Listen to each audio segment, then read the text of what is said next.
smart shopping. Well, earlier this morning, we heard from UNLV's Dean of Medicine, Dr. Marc Kahn. Yeah, he discussed kind of where we stand here in Southern Nevada as we fight the pandemic. We also asked him your questions.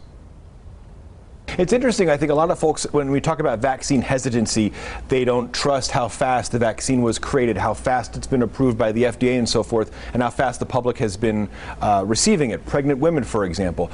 How do you respond to those who have either those hesitancies over the vaccine or just don't trust it at all? So look, you know, the technology behind the mRNA vaccines really goes back to about 1985. We have had other mRNA vaccines for things like Ebola, etc., that haven't been FDA approved because we don't have Ebola in this country. So this was really a derivation of an existing technology. And you know, the proof's in the pudding.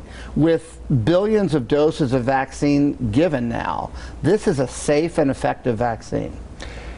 Are we at a point now where it's almost like the flu, where it's not a matter of beating the coronavirus pandemic, but we just sort of learn to live with a version of COVID-19? So, you know, I hope that if we get enough people vaccinated, we're going to see a lot less of this disease. Coronaviruses naturally circulate through the population, so I think we're going to be living with a form of the COVID virus. I think we just all hope that it's not as lethal and not as deadly.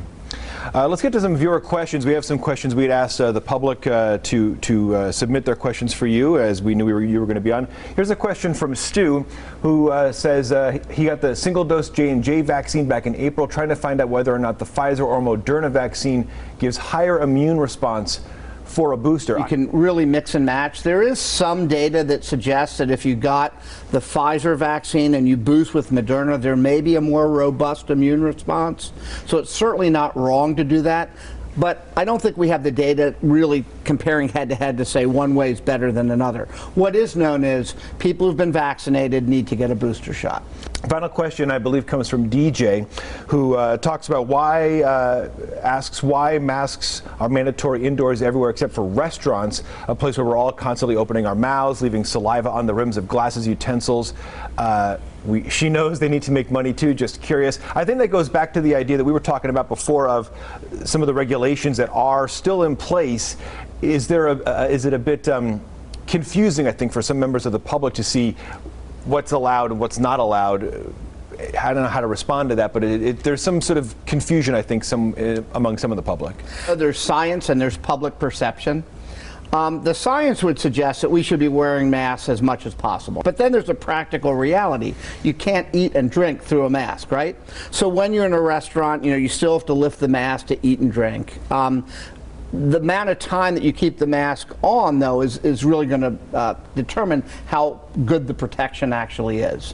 When you're outside, because you're not in an enclosed space, there is more area for particles to dissipate, if you will, so you're not going to get as high a concentration. And that's why masks don't have to be worn outdoors. And one of the interesting things is, you know, we had a very, very light flu season last year, and that's because of social distancing. So, in fact, it works.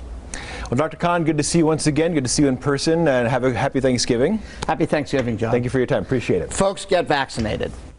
Hi, still me. You can watch the full 10-minute interview with Dr. Kahn on 8newsnow.com. As I mentioned, we had a lengthy discussion, talked about a lot of different aspects of the coronavirus, and so you can catch that online if you're interested. And thank you to everybody who submitted questions. That was important for us, too.